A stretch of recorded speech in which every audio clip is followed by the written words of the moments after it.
देखा जाए मंगलम जो पाठ है ये क्या है, मंगलम पाठ जो है ये उपनिषद है। क्या है? उपनिषद है।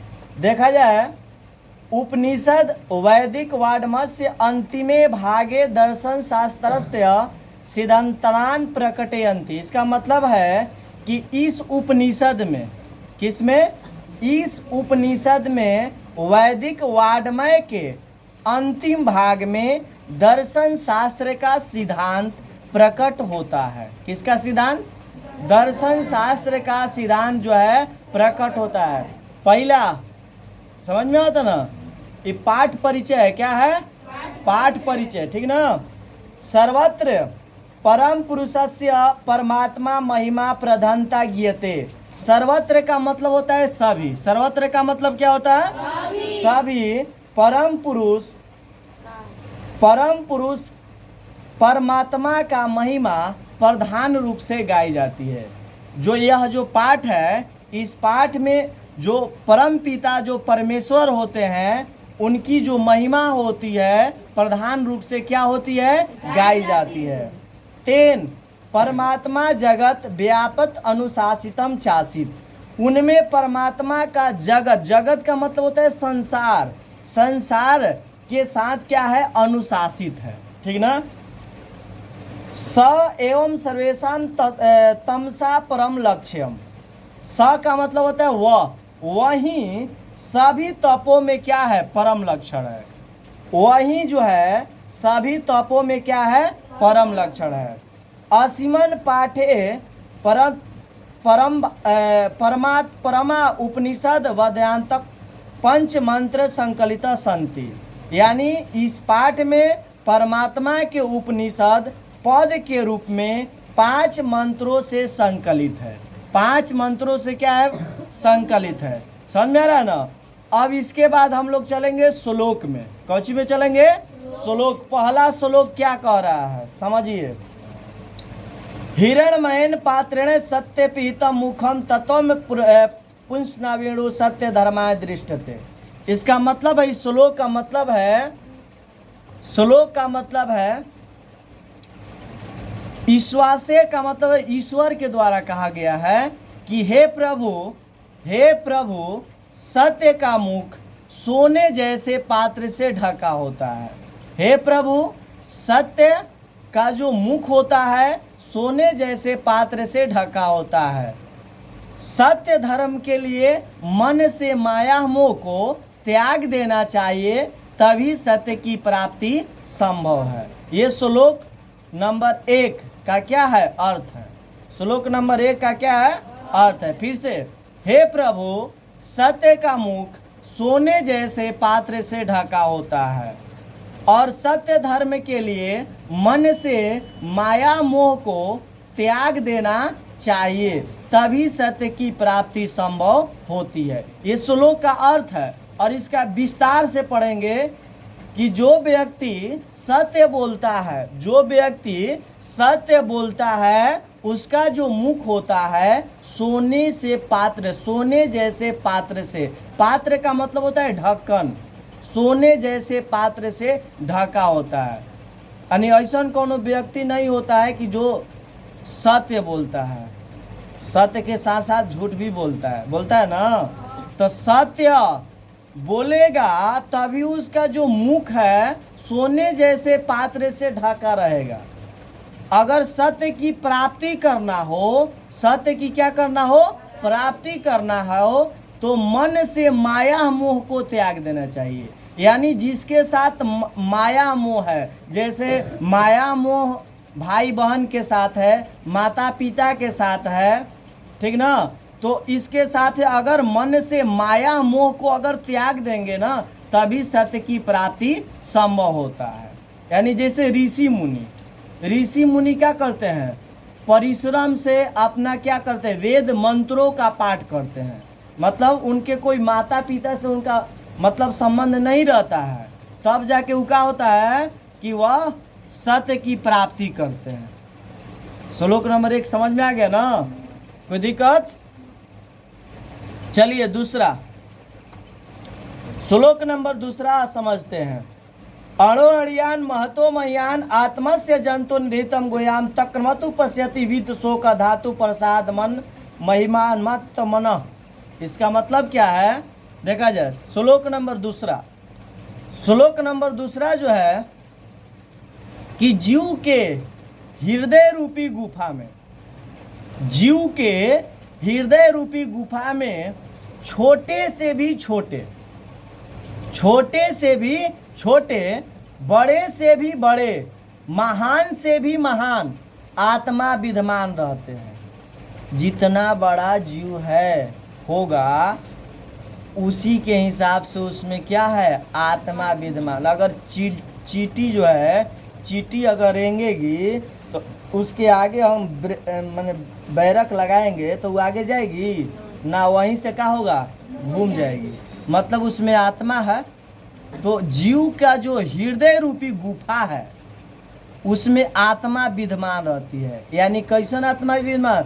छोटे से भी छोटे, बड़े से भी बड़े, महान से भी महान आत्मा विद्यमान रहती है।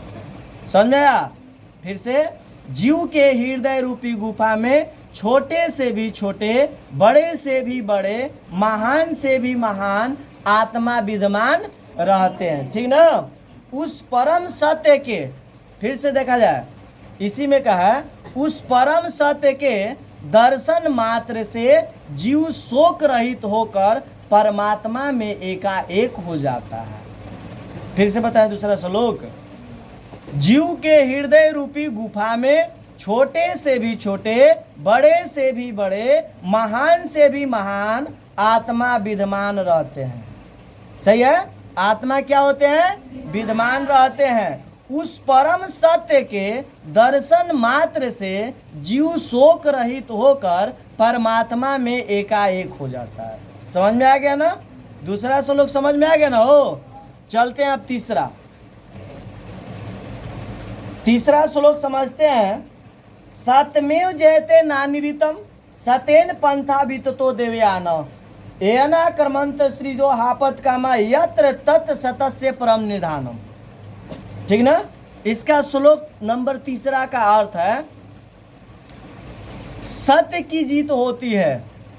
सत्य की क्या होती है? जीत होती है। असत्य की असत्य की नहीं। सत्य की जीत होती है, असत्य की नहीं। सत्य से परम पिता परमेश्वर तक पहुंचने का सच्चा मार्ग मिलता है, जिसके द्वारा ऋषि गण सत्य के द्वारा परम पिता परमेश्वर तक पहुंचने का सच्चा मार्ग ढूंढते हैं। समझ में आ गया? विस्तार से। यानी सत्य जो होता है, सत्य की जीत होती है। सत्य की जीत होती है और असत्य की नहीं। मतलब आज के दृष्टि में देखा जाए तो उल्टा हो जाएगा ना, हो कि असत्य की जीत होती है और सत्य की नहीं, उल्टा हो जाएगा। लेकिन जो सत्य है, सत्य की जीत होती है, थोड़ा सा समय लगता है। ठीक ना? कवि का कहना है कि सत्य की जीत होती है, असत्य की नहीं। सत्य से परम पिता परमेश्वर तक पहुंचने का सच्चा मार्ग मिलता है, जिसके द्वारा ऋषिगण सत्य के द्वारा परम पिता परमेश्वर तक पहुंचने का सच्चा मार्ग को क्या करते हैं? रास्ता ढूंढते हैं। सच्चा मार्ग के लिए क्या करते हैं? रास्ता ढूंढते हैं। चलिए, उसके बाद है श्लोक नंबर चौथा ध्यान दिया जाए।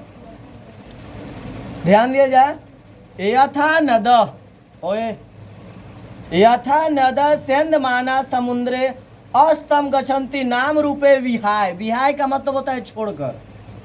तथा विद्वान नाम रूपाद विमुक्त परात्परम पुरुषोपैति दिव्यम। ध्यान दिया जाए इस पे। यथा जिस प्रकार नदियाँ समुद्र में मिलने के बाद अपना नाम रूप को त्याग देती है, ये नदिया का बात है। यानी नदी जो होती है नदी जिस तरह नदी का पानी अलग अलग बहता है और जब वहीं समुद्र में मिल जाएगी तो अपना नाम रूप को क्या करेगी, त्याग देगी। मतलब उसको हम नदी नहीं कहेंगे, क्या कहेंगे, समुद्र कहेंगे। ठीक ना, नदी ना कहेंगे, क्या कहेंगे, ये नदी की बात है। जिस तरह बहती हुई नदियाँ समुद्र में मिलने के बाद अपने नाम रूप को क्या कर देती है, त्याग देती है, उसी प्रकार ऋषि गण जो होते हैं सत्य के द्वारा, ऋषि गण जो होते हैं सत्य के द्वारा मृत्यु पर विजय प्राप्त करते हैं। क्या करते हैं, मृत्यु पर। जो विद्वान होता है, विद्वान दिया है, फिर से समझा देते हैं। तथा विद्वान नाम रूपाद विमुक्त, यदि न हो, विद्वान जो है परम पिता परमेश्वर के दिव्य प्रकाश में मिलते ही अपने नाम रूप को त्याग देते हैं। इसका मतलब है, दुगो है ना, दो लाइन का। तथा विद्वान नाम रूपाद विमुक्त परात परम पुरुषमय पी दिव्यम, है ना।